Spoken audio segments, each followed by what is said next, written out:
आपका स्वागत है एसएस फीलिंग शेयर चैनल में, एक जगह जहां आप उत्साह, मार्गदर्शन और आध्यात्मिक खुराक पा सकते हैं।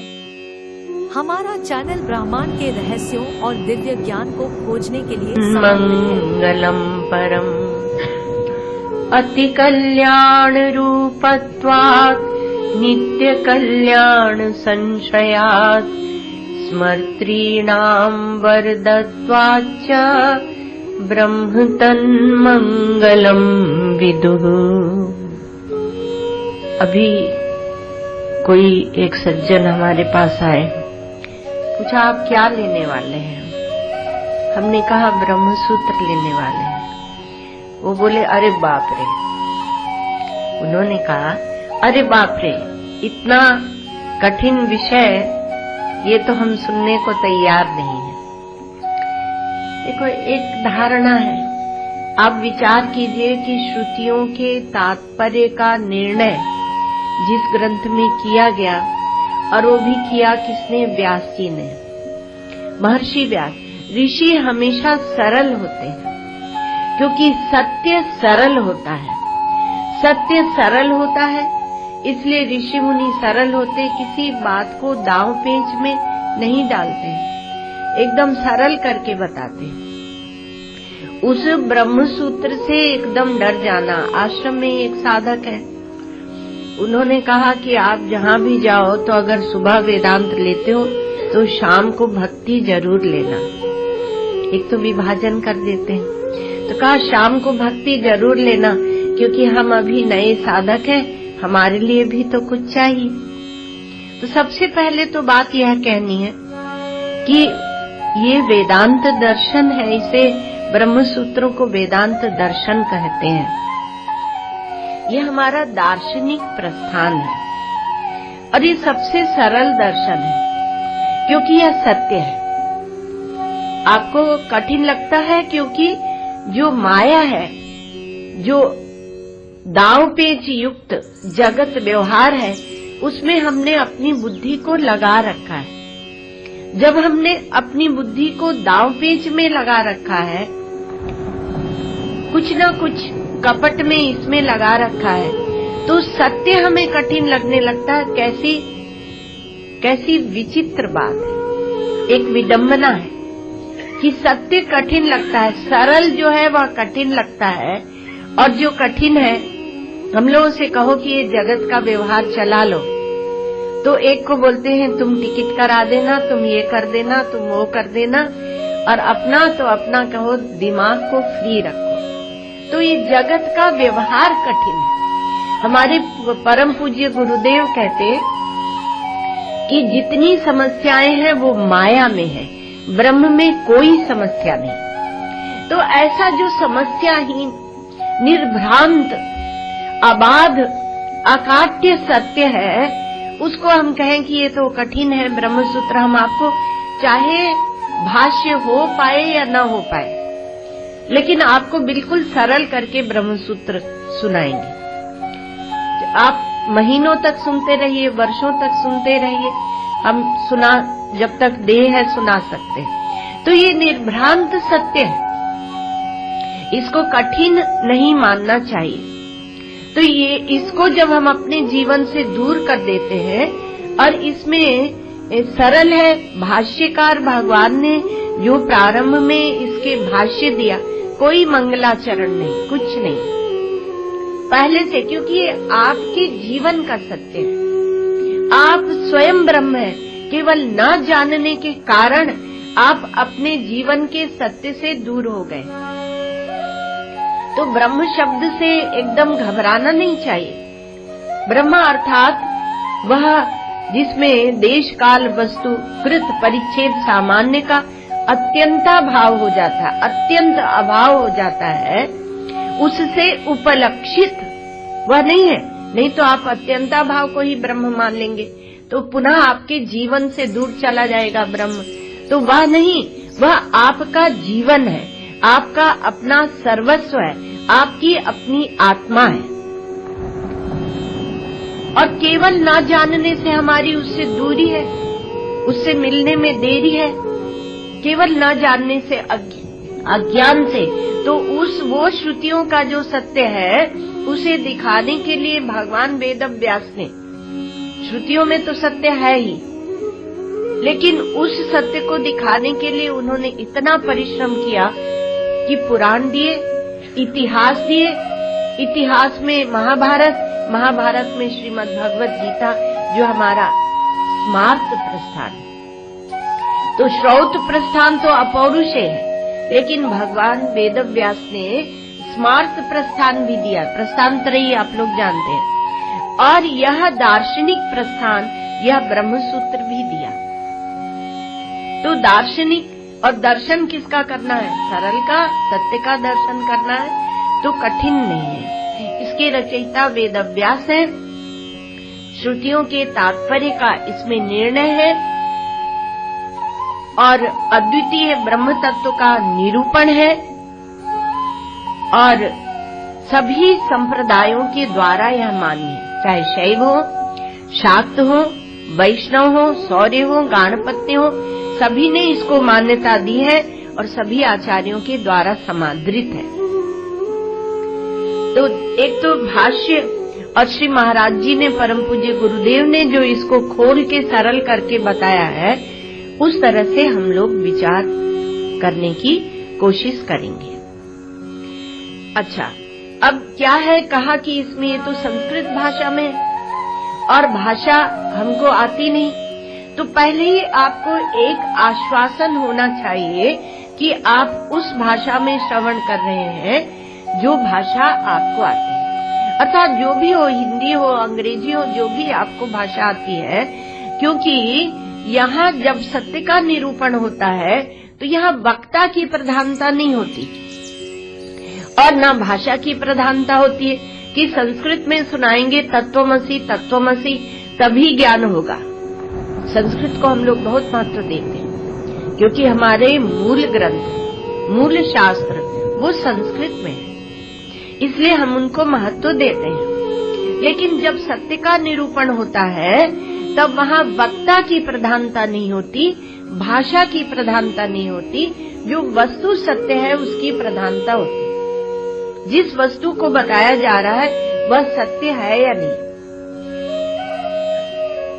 तो क्या फिर बताने की क्या जरूरत है?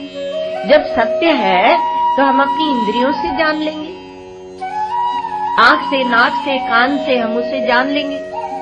तो मुश्किल बात यह है कि वह सत्य इंद्रियक नहीं है, इसलिए वचन चाहिए। अब आंख से उसे देख नहीं सकते, कान से उसे सुन नहीं सकते कि कठोर शब्द है कि कोमल शब्द है, बांसुरी का है कि शंख का है। आप नाक से सूंघ नहीं सकते, यह ब्रह्म तत्व है, अपरिच्छिन्न तत्व है, तो इससे आप नहीं जान सकते वो ब्रह्म है, वह निरतिशय बृहद, बृहत्वात् ब्रह्मणत्वाद् वा, उसको ब्रह्म कहते हैं, वो बृहत है। तो अर्थात उसका कोई संकोचक नहीं है, देश भी उसका संकोचक नहीं है, काल भी उसका संकोचक नहीं है, और आपके जो करण है, आपकी जो इंद्रियां हैं, वो तो महाराज क्या बताएं, वो पूरे देश को देख सकती है क्या? नहीं देख सकती। और काल को देख सकती है क्या? काल को भी नहीं देख सकती। काल को देखने के लिए वो क्या करता है मनुष्य का मस्तिष्क? काल को देखना है, और काल को देख नहीं सकते, अखंड काल को आप देख नहीं सकते, तो उसके टुकड़े बना लेते। महाकाल को आप देख नहीं सकते, तो आप टुकड़े बना लेते हैं, और जो काल का अधिष्ठान है सत्य, उसको नहीं देख सकते। तो प्रश्न एक ये उठता है, यहाँ पर एक प्रश्न उठा कि हम देखना चाहते हैं उस वस्तु को जिसका संकोचक काल भी नहीं है, देश भी नहीं है, कार्य कारणात्मक वस्तुएं भी नहीं है, उसको हम देखना चाहते हैं, और देखना चाहते हैं इंद्रियों से। जितने नास्तिक हैं वो कहेंगे कि ईश्वर है ही नहीं, परमात्मा है नहीं, ब्रह्म है नहीं। क्यों? क्योंकि होता तो दिखता। तो तुम जिस कारण से देखना चाहते हो, शास्त्र ने एक शब्द दिया, करण निरपेक्ष है वह ब्रह्म तत्व।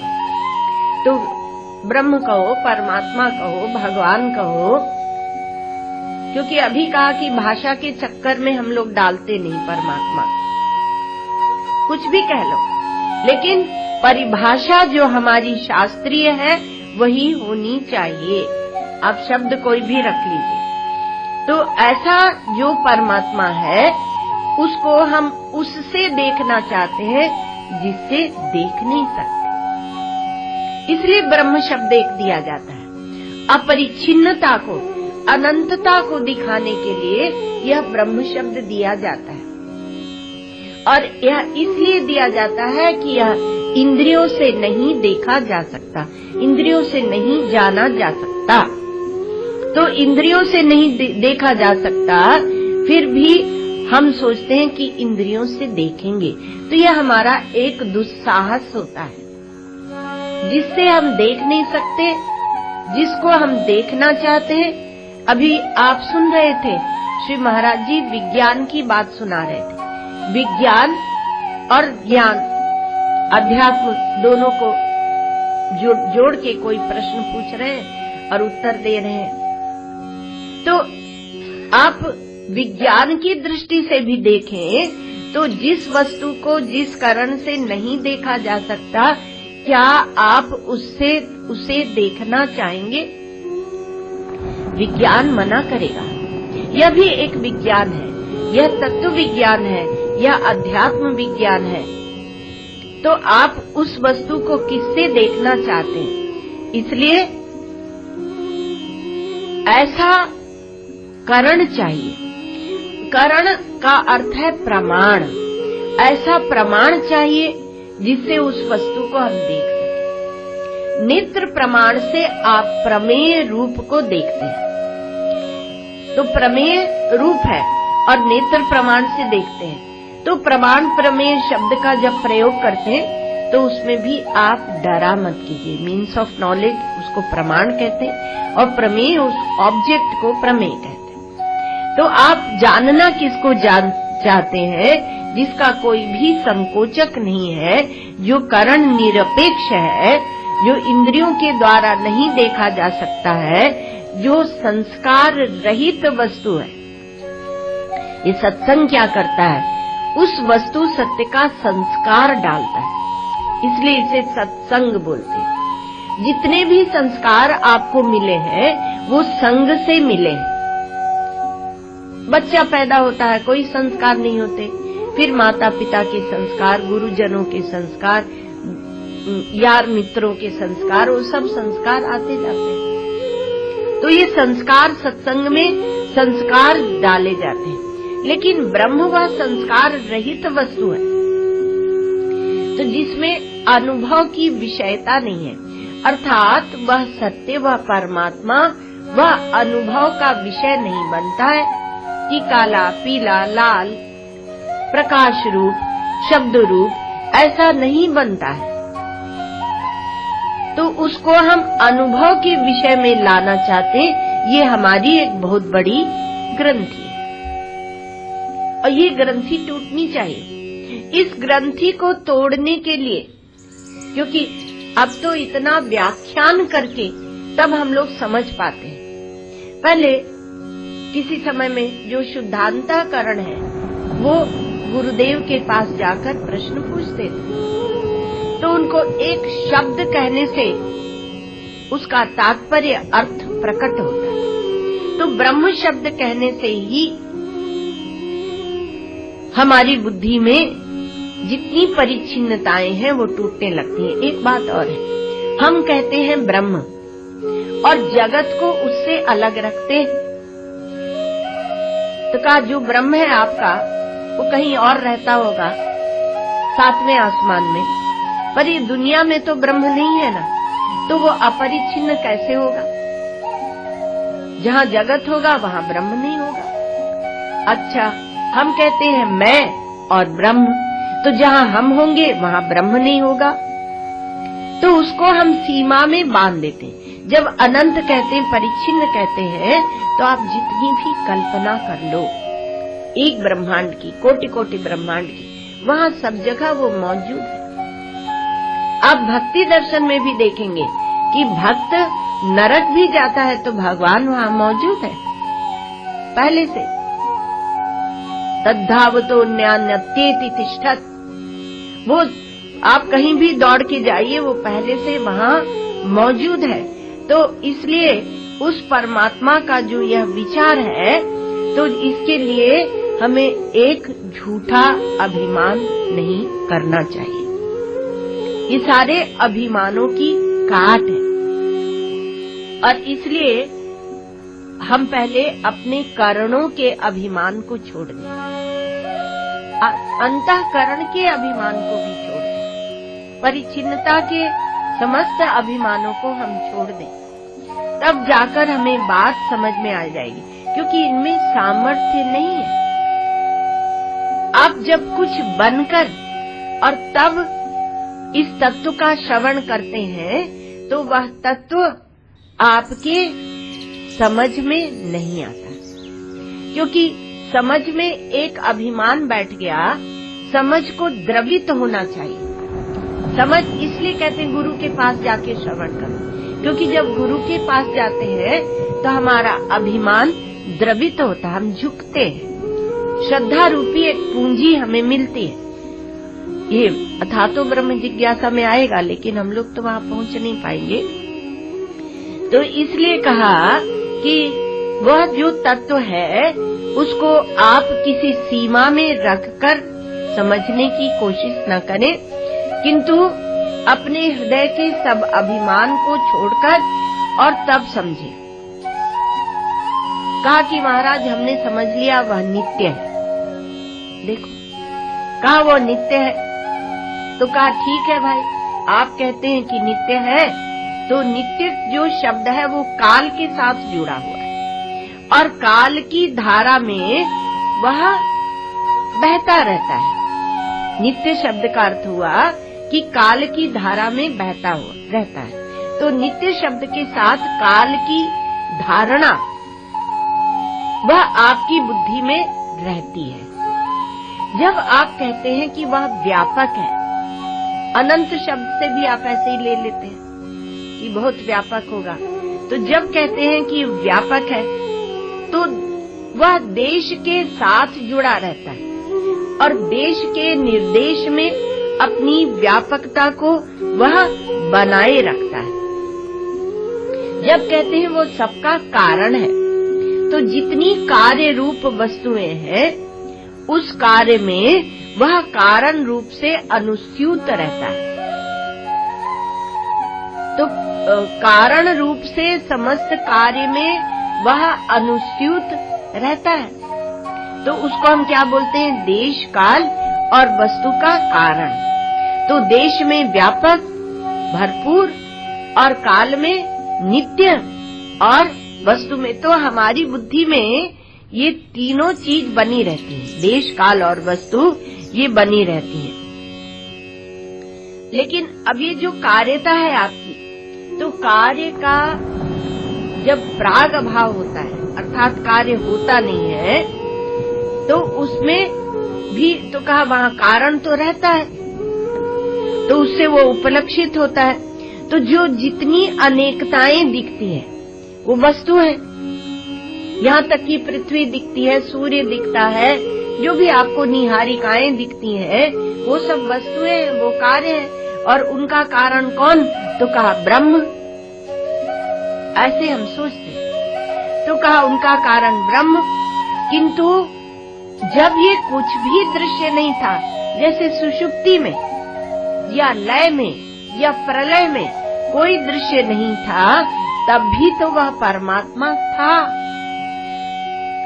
जब हम था कहते हैं तो काल खड़ा रहता है भला, लेकिन समझने के लिए शब्दों का प्रयोग किया जाता है। तो जब हम कहते हैं कि तब भी तो परमात्मा था, तो कहा कि यह ऐसा है कि जिसमें, इसलिए कहा कि आप उसको अपने किसी समझ के अभिमान के घेरे में मत लाइए, यह ऐसा तत्व है जिसमें काल की नित्यता भी नहीं है, उसका भी अत्यंत अभाव हो जाता है। अंतर्देश और बहिर्देश और व्यापकता की स्वीकृति जो हम देश में करते हैं वह भी नहीं है, और उसमें कारणत्व भी नहीं है, क्योंकि वह बीज नहीं बनता, वो बीज नहीं बनता है। तो वो जो काल में आप नित्यता को देखते हैं, ध्यान देना, काल में जो बहती हुई एक नित्यता है वह नहीं है, क्योंकि काल के अत्यंता भाव से उपलक्षित है। देश में जो संकोच विस्तार होता है, व्यापकता होती है, फैलना सिकुड़ना होता है। समुद्र के किनारे बैठे हैं, बड़ा अच्छा लगता है। क्यों? क्योंकि दृष्टि का विस्तार होता है, दूर तक दृष्टि फैलती है। एक बड़े कमरे में आते हैं, अच्छा लगता है। एक छोटी सी काल कोठरी में डाल देते हैं, अच्छा नहीं लगता, संकोच हो जाता है। लेकिन है क्या? देश ही है। तो संकुचित होना, विस्तृत होना, यह सब देश में होता है।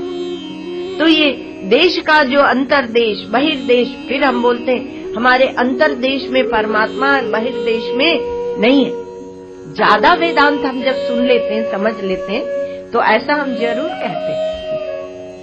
बेचारे भक्त कहते हैं बाहर सर्वत्र परमात्मा है, तो हम कहते हैं नहीं, विवेक करो, विवेक करो, अंतर्देश में परमात्मा को ढूंढो। तो इसलिए कहा जाता है कि आपका अपना आपा हमेशा साथ में रहता है, अंतर्यामी, इसलिए उसे कह देते हैं। बाकी अंदर बाहर का भेद है ही नहीं। केवल एक चमड़ी से, त्वचा से आप अंदर बाहर का भेद बना देते, देहाभिमान से आप अंदर बाहर का भेद बनाते हैं। देहाभिमान से अंदर बाहर का भेद बनाते हैं। वो एक चेतन है जिसमें अंदर बाहर सब समा जाता है, उसमें अंतर्देश बहिर्देश का भेद भी बनता नहीं। तो बीजत्व है उसमें, बीजत्व ब्रह्म में है भी और नहीं भी है। बहुत अद्भुत माया, क्योंकि सर्व कारणत्व तो उसमें आरोपित किया जाता है और हटाया भी जाता है शास्त्र के द्वारा, बीजत्व। क्योंकि जब एक बीज आप लेते हैं तो बीज को बड़ी सारी वस्तुएं चाहिए होती हैं। बीज से जो अंकुर निकलता है तो उसको स्थान चाहिए फूलने पटकने के लिए, काल चाहिए, और उसमें उपादानता चाहिए, परिणाम, उसमें कोई न कोई संस्कार होना चाहिए बीज में। और यहाँ हम कह रहे हैं उसमें संस्कार नहीं, संस्कार होना चाहिए बीज में, तब आपको एक बीज से नीम का फल मिलता है और एक बीज से आम का फल मिलता है। तो जो बहुरूपता देखने में आती है, अनेकता देखने में आती है, वह संस्कारों को सिद्ध करती है। संस्कारों को ये नहीं कहना कि शास्त्र सिद्ध करता है, वह भी हम लोग कहेंगे कि शास्त्र सिद्ध करता है, लेकिन उसका तर्क आप क्या देंगे? जो अनेकता देखने में आती है जगत में, तो वो क्यों आती है? संस्कारों के भेद के कारण। एक को पशु बनना अच्छा लगता है, एक को स्त्री बनना अच्छा लगता है, एक को पुरुष बनना अच्छा लगता है। तो अभी एक कन्या मिली थी दिल्ली में, तो हमने कहा कि तुम तो बिल्कुल अमेरिका से पढ़ के आई है। तो हमने कहा तुम तो बिल्कुल लड़कों के जैसे दिखने लगे हो। तो बोलती नहीं, मुझे दाढ़ी नहीं चाहिए, दाढ़ी मूंछ मुझे नहीं चाहिए, बहुत टीडियस जॉब है। तो एक को कौन सा शरीर चाहिए, किसको कौन सा शरीर चाहिए, एक ऐसे भी बताते हैं कि जब मृत्यु होती है तो भगवान उसके सामने उसका जीवन रख देते, ये देखो यहाँ से यहाँ तक, इस प्रकार तुम जिए हो। और जब वह जीव अपने संपूर्ण जीवन का अवलोकन करता है, निरीक्षण करता है, तो उसको अपनी भूलें समझ में आती हैं। तो भगवान बोलते हैं कि अब तुम्हें किस प्रकार का जीवन चाहिए? तो वह कहता है कि अब ऐसा जीवन चाहिए, मान लो कि मुझे मेरे में क्रोध तो हो, खुद स्वीकृति देता है महाराज। जो क्रोधी होते हैं वो क्रोध को खुद स्वीकृति दिए होते हैं भगवान के सामने, तो बोलते थोड़ा क्रोध तो हो मुझ में, क्योंकि पूरे जीवन में मैं देखता हूँ कि वहां मुझे जम के उत्तर देना चाहिए था, लेकिन मैंने दिया नहीं। एक क्रोध एक उपलक्षण है, आप पूरा सब गणित लगा लें तो वो ऐसे बोल देता है। तो भगवान कहते हैं ठीक, तुम जैसा चाहते हो वैसा जीवन लो और जैसा चाहते हो वैसा शरीर लो, हम तो तथास्तु कह देंगे, हमारे पास कोई कमी नहीं, हम सबके लिए तैयार हैं। अब वो उस प्रकार का देह, उस प्रकार का जीवन, उस प्रकार का क्रोध उसको मिल जाता है। अब भगवान क्या करते हैं कि उसको ऐसी परिस्थिति में डालते हैं जहाँ क्रोध पर चोट पड़ती है। अब दूसरा जब जीवन लेने जाता है तो कहता है मुझे क्रोध नहीं चाहिए, क्योंकि क्रोध पर चोट पड़ती रहती है उसकी। सब जगह उसको पता है, अरे क्रोध नहीं किया होता तो इतना फायदा होता व्यापार में, क्रोध करके हम पिट गए, नहीं तो हम भी अंबानी होते। ऐसे ऐसे वो सोचता है। तो दूसरे जीव, क्योंकि अभी तो वासनावान जीव है, भगवान से एक होना नहीं चाहता है, दुनिया मांगता है, माया में फंसा है, तो ऐसे मांगता रहता है। तो इसलिए कहा बिना संस्कारों के अनेकता उस परमात्मा में बन नहीं सकती। वेदांत इतना सुंदर शास्त्र है, आप इसको यदि एक संपूर्णतया समग्रतया देखेंगे तो वेदांत ने कहा कि ब्रह्म में बीजत्व तो है, क्योंकि ये कोटि कोटि ब्रह्मांड, इनकी शाखा उपशाखा विश्व वृक्ष इतना बड़ा जो दिख रहा है, ये किस बीज से उत्पन्न हुआ? तो छोटा सा कोई बीज तो होगा नहीं, तो इसलिए कहा ये ब्रह्म बीज से उत्पन्न हुआ है। लेकिन अब वो ब्रह्म में बीज बनने के लिए संस्कार चाहिए, तो क्या कह दिया? संस्कार चाहिए, देश चाहिए, काल चाहिए, उपादानता चाहिए, पौष्टिक खाद्य चाहिए, 6 चीजें चाहिए होती है। विकारी होना उसका स्वभाव चाहिए, 6वीं वस्तु। तो कहा उसका विकारी होना स्वभाव चाहिए, और ब्रह्म में तो विकार हो नहीं सकता। उपादानता चाहिए, वास्तविक देश चाहिए, काल चाहिए, सब चाहिए, पौष्टिक खाद्य चाहिए। तब वो अभी आश्रम में क्या हुआ कि गैया के लिए चारा लगाया गया, हमने कहा खाद ही मत डालो, खाद मतलब गोबर की डालो, पर वो केमिकल मत डालो, क्यों खिलाना? तो चारा कम उगेगा, बोले चारा कम उगेगा तो कैसे काटेंगे, कैसे खिलाएंगे? सेवा करने वालों ने ऑब्जेक्शन लिया। हमने कहा नहीं, जब हम है तब मत डालो, हमारे पीछे भले डालो, हमारे सामने गईयों को तुम लोग नकली चारा उगा के खिलाओ, तो वो हमको, अब पुराने जमाने के लोग हैं, हम लोग बाल सफेद हो गए, तो फिर वो क्या है कि इतनी चीजें चाहिए, खाद भी चाहिए होता है, जल आदि जो आप देते हैं वो खाद ही तो जिससे पुष्ट होता है पौधा, तो ये सब चाहिए। तो कहा कि तब बीज से अंकुर निकलता है, वृक्ष होता है, फल आते हैं, वहां तक जाता है। अब जो हमारा ये ब्रह्म बीज है, प्रश्न ये उठा है कि ब्रह्म में बीजत्व है कि नहीं? देश का विचार, काल का विचार और ब्रह्म के बीजत्व का विचार, क्योंकि कार्य कारण लेते हैं हम वस्तु में, तो उसके बीजत्व का विचार, तो ये उसमें है कि नहीं? तो कहा पहले तो संस्कार चाहिए, नहीं तो अनेकता कैसे होगी? और उसमें संस्कार है नहीं ब्रह्म में, परिणाम उसमें परिवर्तन होना चाहिए, और वह विकारी है नहीं कि परिवर्तन होगा, वासना युक्त है नहीं परमात्मा। तो इतनी मुश्किलें आ गई। तो इसी को लेकर वेदांतों में कई शाखाएं बन गई, द्वैत, अद्वैत, द्वैताद्वैत, शुद्धाद्वैत इत्यादि।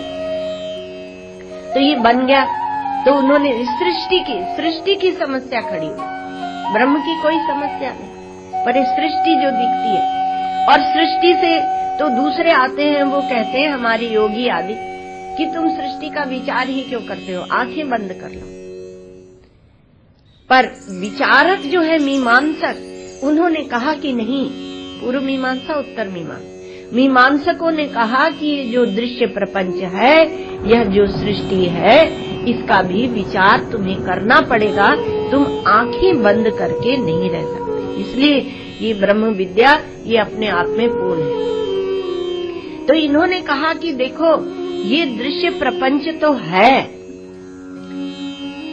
दिखता है, प्रतीत होता है, लेकिन यह सत्य नहीं है, ये मालूम ही पड़ता है, ये सत्य नहीं है, स्वप्नवत है। जितने समय दिखता उतने समय है। और एक बात, और दूसरी बात, क्योंकि ये तो आपका अनुभव है प्रतिदिन का, जागृत स्वप्न सुषुप्ति आपका अनुभव, तो ये आता है और चला जाता है, आता है और चला जाता है। लेकिन ब्रह्म जो इसका कारण है, वह विवर्ती उपादान कारण है, वह सीधे सीधे कारण नहीं है, वह विवर्ती, अर्थात जब तक ब्रह्म ज्ञान नहीं हुआ, एक अद्वैत तत्व का, ये अद्वैत अर्थात अद्वैत वेदांत की बात है, शांकर वेदांत, जब तक आपको ब्रह्म ज्ञान नहीं हुआ, तब तक ये दिखने वाला दृश्य प्रपंच और इसमें दिखने वाला कार्य कारण भाव सच्चा है।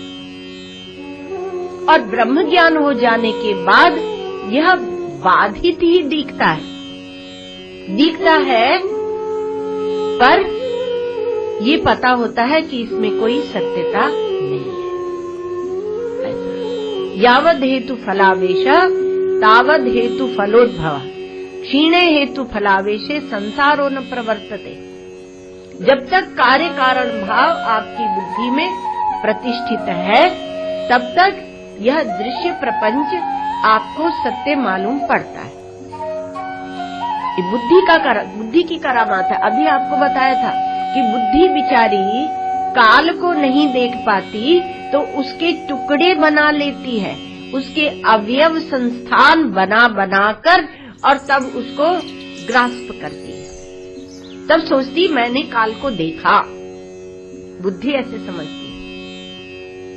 हम लोग ऐसे बोलते हैं, हमारे समय में चवन्नी भी होती थी, आप बोलेंगे आज की युवा, और हम लोग क्या बोलते हैं, हमारे समय में एक छेद वाला पैसा भी होता था, जब बच्चे थे, छोटे बच्चे। तो क्या है, हमने दृश्य को देखा, और दृश्य को देखकर समय को उसके साथ जोड़ा, काल को उसके साथ जोड़ा, विषय को उसके साथ जोड़ा, स्थान को जोड़ा इस देश में, तो स्थान को जोड़ा, ऐसे जोड़कर हम व्यवहार चला रहे। हमारा जो व्यवहार है वो थिगड़े थिगड़े है, चिथड़े चिथड़े जोड़ जोड़कर हम लोग व्यवहार चला रहे हैं। अपनी बुद्धि को देखना, थिगड़े जोड़ जोड़कर हम व्यवहार चला रहे हैं। और जब आपको थिगड़ा रहित ऐसी एक वस्तु दी जाती है, उसका विचार दिया जाता है, तो आप फौरन घबराते हैं, नहीं हमारे थिगड़ों का क्या होगा, हमारे थिगड़ों का क्या होगा। आपको जब इतनी बड़ी वस्तु दी जा रही है, परमात्मा ब्रह्म, तो आप इन चिथड़ों को क्यों बांधे, इसकी पोटली बांधकर क्यों रखना चाहते हैं, ये बात समझ में नहीं आती। इसलिए ब्रह्म को कहा कि तुम्हारी बुद्धि को हम घुमाएंगे, ऋषि मुनियों ने कहा। तो उन्होंने ब्रह्म तत्व को कारण बता दिया। अच्छा, वो जगत का कारण है, हाँ वो जगत से अभिन्न नहीं, अभिन्न है, जगत से भिन्न नहीं है, वो जगत से अभिन्न है, लेकिन वह एक अद्वितीय तत्व है, उसमें ये जगत ऐसे ही फुरफुराता डोलता रहता है। और इसमें जब तक हम इसको ठोस समझते हैं, तो इसमें मान अपमान लाते हैं, राग द्वेष लाते हैं, अच्छा बुरा लाते हैं, पापी पना पुण्यात्मा पना, स्वर्ग नरक गमना गमन, लोकवत्तु परलोकवत्तु सब लाते रहते हैं। तो सबकी निवृत्ति होती है, इसी को बोलते हैं मोक्ष। और इसलिए मोक्ष यही होता है, सद्यो मुक्ति होती है, कहीं और जाकर मोक्ष नहीं होता है। तो ऐसा यह ब्रह्म तत्व का विचार है, जिसमें ये अवयव रूप जो देश काल वस्तु है, ये नहीं है। अच्छा कहा, इसको जानने की इच्छा ही दुर्लभ होती है। क्यों? क्योंकि संस्कारों से आक्रांत और वासनाओं से वासित जो बुद्धि है, वह इस तत्व को जानने की इच्छा क्यों करेगी? अत्यंत पुण्यों के परिपाक से होती है, अंतःकरण शुद्ध होने पर होती है, और तब वह शुद्धांतःकरण कहता है कि अब हम इन चिथड़ों से काम नहीं चलाएंगे, हम उस अनंत वस्तु की ओर चलेंगे, जहाँ जाकर हमारा अभिमान विगलित हो जाता है। ये रोज रोज की समस्याएं और जन्म मृत्यु का चक्र, इससे हम छूट जाते हैं। तो ये अथातो ब्रह्म जिज्ञासा, ये हमारा प्रथम सूत्र है, जिसको अर्थात अतः ब्रह्म जिज्ञासा सूत्र तो हम लोग लेंगे नहीं, अध्यास भाष्य लेंगे, लेकिन शास्त्र जो हमारा ब्रह्म सूत्र है उसका विचार कर रहे हैं। तो इसमें क्या है, ब्रह्म शब्द पर थोड़ा सा विचार किया, तो उसी थोड़ा बहुत किया है, वैसे तो करेंगे ही हम लोग।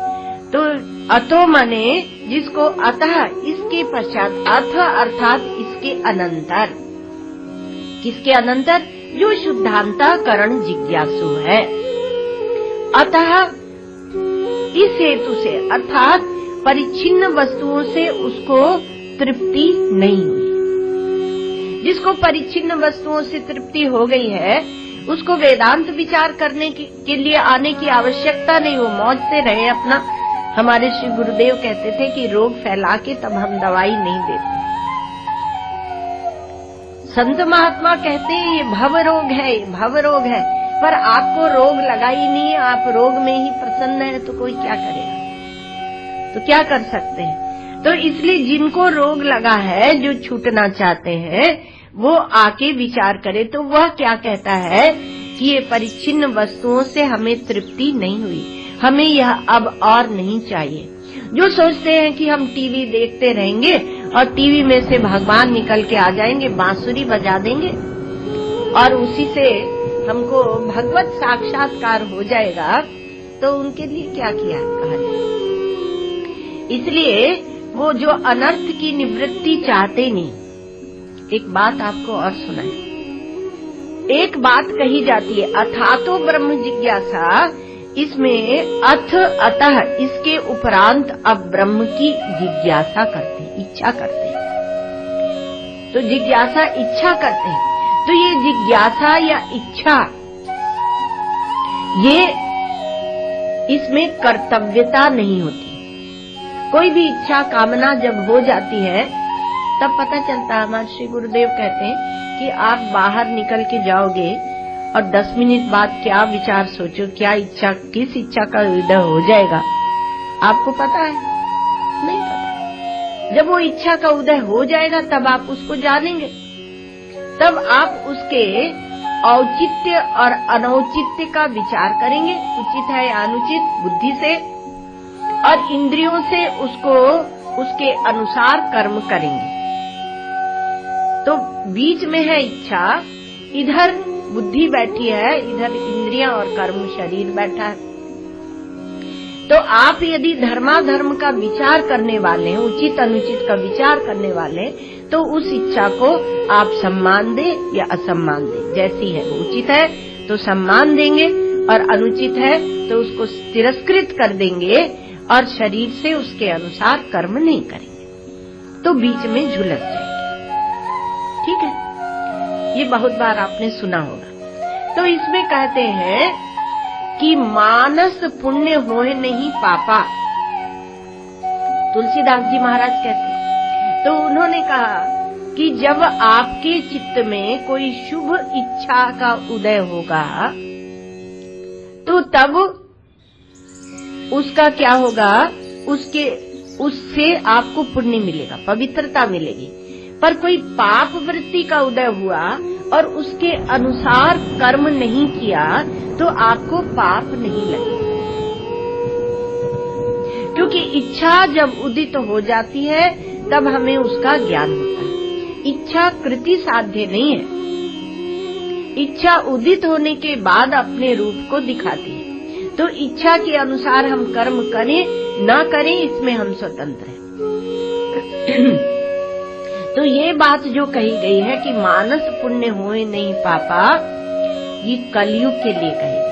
वहाँ वर्णन किया गया कि कलयुग में, इसका अर्थ ये निकला कि सतयुग में मानस पाप भी लगते हैं। अर्थात क्या तात्पर्य हुआ, यदि आप ज्यादा जागृत हैं, सावधान हैं, परमार्थ सत्य की ओर चल रहे, तो आप सतयुग में पहुंच गए। यहाँ कहा इस सत्संग भवन में कलयुग का प्रवेश नहीं, बाहर बैठा, जब बाहर जाएंगे तब लगेगा, और यहाँ उसका प्रवेश नहीं है।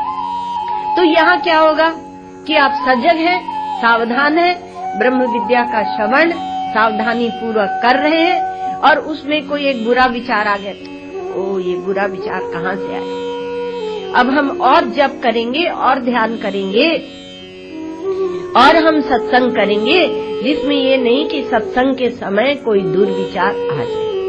ऐसा आप सोचेंगे, क्यों?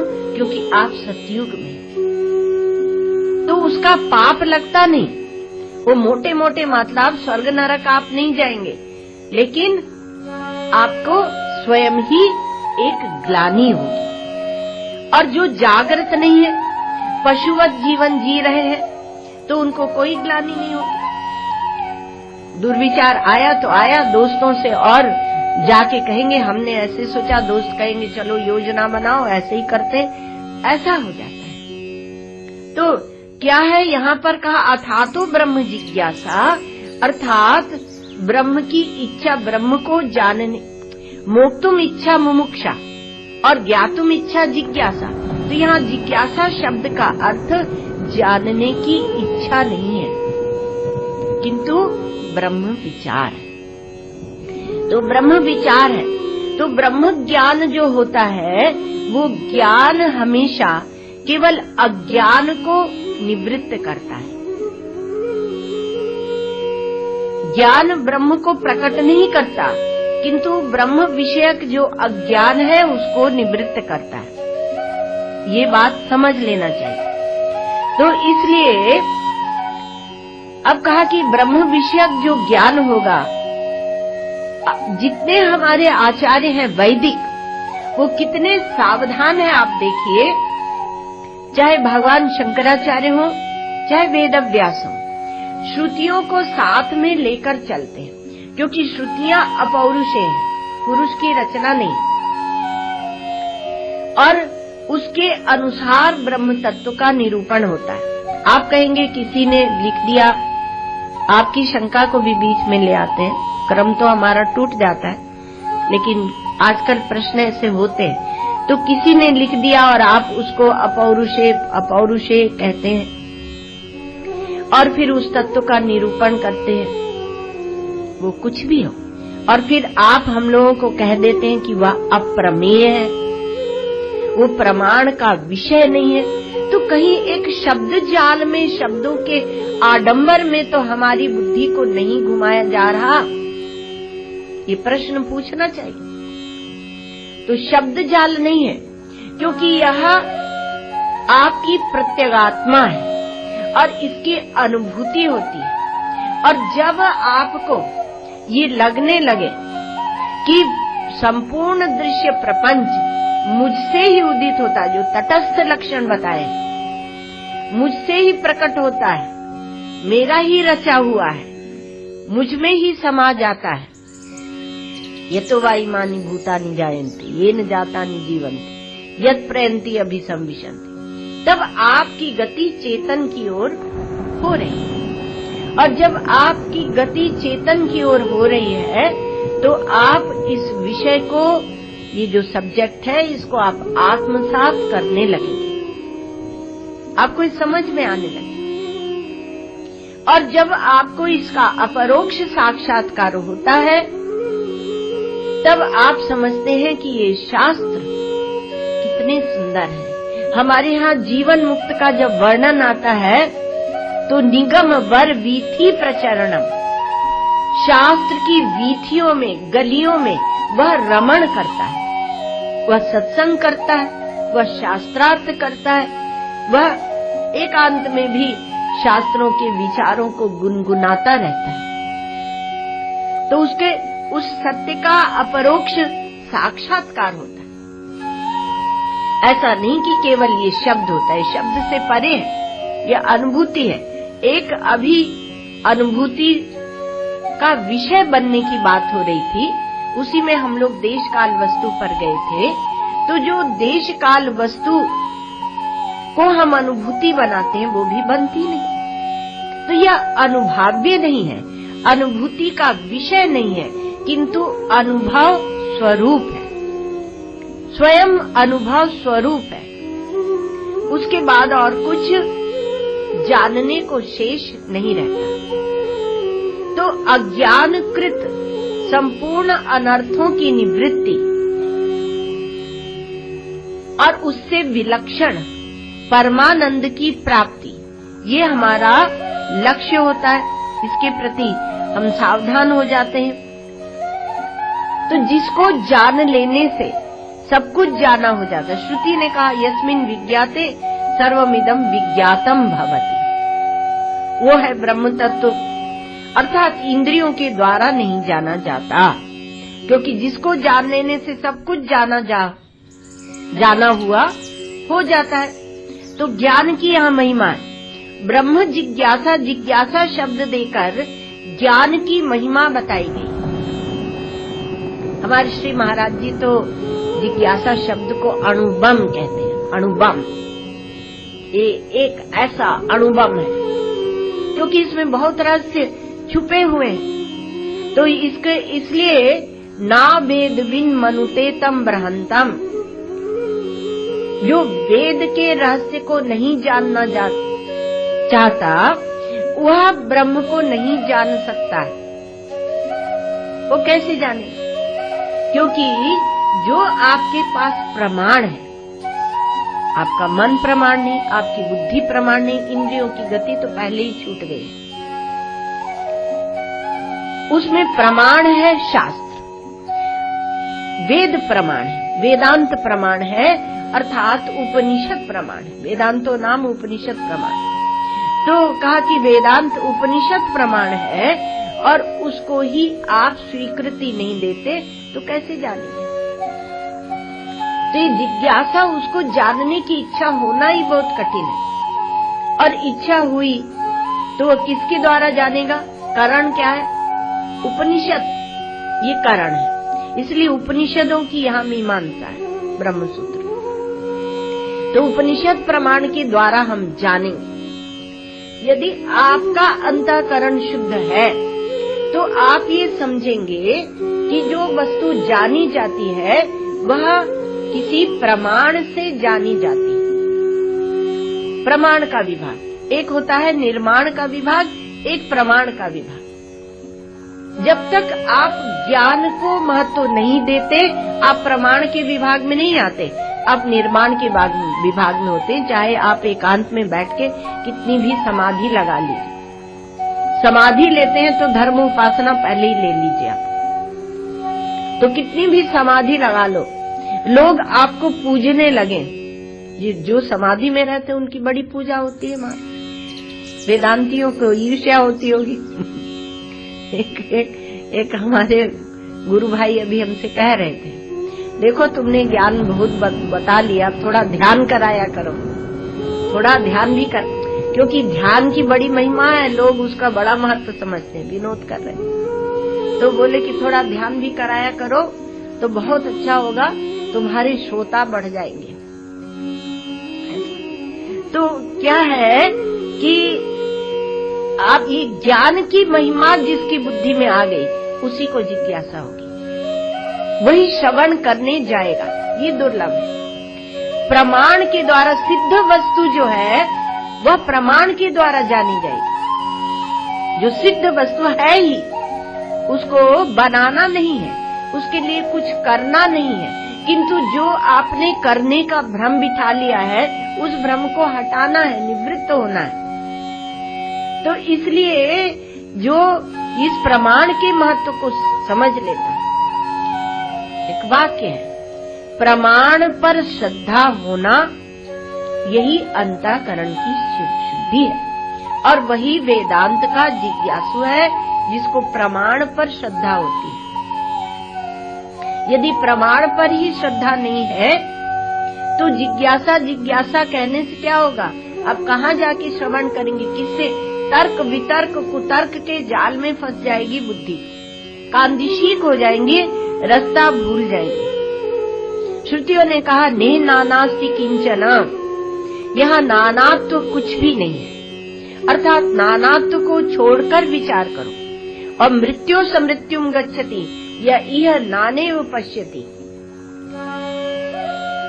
परिवर्तन से परिवर्तन को चलता रहता है यह जीव, इसकी यात्रा चालू रहती है, क्योंकि यहाँ पर वो ब्रह्म का दर्शन नहीं करता, वह नानात्व का, अनेकता को देखता है। अनेकता में जब हम परमात्मा को ढूंढने जाएंगे तो नहीं मिलेगा, इसीलिए कहा जाता है हृदय देश में ढूंढो, अंतर देश में ढूंढो, क्योंकि वहाँ एकता है, वह एक रहता है। दृश्य आते हैं और चले जाते हैं, लेकिन एकता ज्यों की त्यों बरकरार रहती है, वह जैसे रहती है वैसे ही रहती है। तो जो परिच्छिन्नता की मृत्यु से अपनी मृत्यु मान रहे हैं, मृत्यु हुई शरीर की और मृत्यु मान ली अपनी, तो परिच्छिन्नता की मृत्यु से अपनी मृत्यु मान रहे हैं, तो वो उनसे ये जगत नहीं छूटेगा, उनसे बंधन नहीं छूटेगा, जन्म मृत्यु नहीं छूटेगी, वो ऐसे ही चक्र में घूमते रहेंगे, ऐसे ही चक्र में घूमते रहेंगे। एक कोई सज्जन है, वो बोलते हैं कि हमारे पास बहुत पैसा है और हमारे पूर्वजों ने हमें दिया है, तो हम जैसे चाहे वैसे मौज से उड़ाएंगे, मौज शौक करेंगे। तो उनको ये पता ही नहीं कि मृत्यु सामने खड़ी हुई है। ऐसी भी विडंबना, मृत्यु हम देखते रहते हैं लेकिन पता नहीं। अभी हम कल रेल में आ रहे थे और ट्रेन में शताब्दी में, और किसी को हार्ट अटैक आ गया, उनको जल्दी जल्दी एक स्टेशन में उतारा गया। तो वो हम सब देखते हैं, लेकिन क्या है कि अगर हमारा कोई संबंधी है तो उस संबंध के कारण हम दुखी होते हैं, लेकिन मृत्यु की जो घटना है उससे हम दुखी नहीं होते। बहुत मृत्यु होती रहती है, रोज का दिखाते हैं टीवी में, आप समाचार में देखो, तो क्या हम दुख मनाते? नहीं, एक क्षण को कर देते हैं, क्योंकि अब तो ज्यादा देख देख के सबकी संवेदनाएं खत्म हो गई हैं। पहले एक बात हम सुनाया करते हैं कि पहले जमाने में माताओं को नहीं ले जाते थे शमशान में। क्यों? क्योंकि पुरुष ही कठोर बने और जो माता है उसकी कोमलता बनी रहे, उसकी संवेदनशीलता बनी रहे। कोई पुत्र अपनी माँ की गोदी में सिर रखकर विश्राम, स्नेह की शीतल छाया को प्राप्त करे। तो ऐसे इसलिए वो माता की संवेदनाओं को, उसकी कोमलता को बना के रखा गया जानबूझकर, क्योंकि उसकी आवश्यकता है समाज में। वो क्या कुछ भी नहीं है, पैसा ही सब कुछ हो गया। पैसा कमा लिया तो आपका हम बहुत बड़े आगे बढ़ गए। ये जो संस्कृति थी ये चेतन से ओतप्रोत संस्कृति थी। इस चेतन से ओतप्रोत संस्कृति को अब जड़ता की ओर धकेला जा रहा है। ब्रह्म विचार कौन करेगा? ब्रह्म तो अत्यंत शुद्धांतकरण की बात है। तो ये सर्वविध अनर्थ की निवृत्ति हो, उसको दृष्टि में लेकर ये ग्रंथ का आरंभ किया जाता है। इसमें सूत्र अनेक है, जैसे एक सूत होता है उसमें बहुत सी मणियां और पुष्प गूंथ देते हैं, उसी प्रकार से इसमें सूत्र अनेक है और सूत्र एक है और मंत्र अनेक है। अनेक मंत्रों का विचार किया जाता है और इसको सूत्र की परिभाषा दी गई। अल्पाक्षरम असंदिग्धम सारवद विश्वतो मुखम अस्तोभम अनवद्यम च सूत्रम सूत्र विदो विदु। तो इसमें अक्षर थोड़े होते हैं, ये फॉर्मूला फॉर्म में होता है। तो अल्पाक्षरम अर्थात शब्द थोड़े होते हैं। असंदिग्धम, इसमें संदेह नहीं होता, निस्संदेह वस्तु का निरूपण किया जाता है। सारवद, इसमें सार की बात होती है, विश्वतो मुखम, पूर्वापर की परीक्षा करके कहा जाता है। अस्तोभम, इसको कोई काट नहीं सकता है। अनवद्यम च, और यह निर्दोष होता है। ऐसे सूत्र के वेत्ताओं ने सूत्र शब्द का यह अर्थ निकाला। ये हमारा टेक्निकल शब्द है और इसलिए ये ब्रह्म सूत्र है। इसमें 4 अध्याय हैं, अर्थात एक ही वस्तु के 4 विभाग कर दिए गए हैं। इसमें 4 अध्याय हैं और एक एक अध्याय में समन्वय है, अविरोध है, साधन है, फल है। ये 4 अध्याय हैं और एक एक अध्याय में 4-4 पाद हैं, अर्थात 16 पाद हो गए और 151 इसमें 191 अधिकरण है और 555 सूत्र है। ये ग्रंथ का एक कलेवर बताया। ओम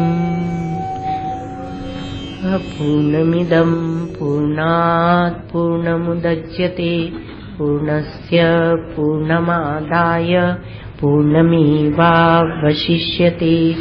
ओम शांति शांति शांति।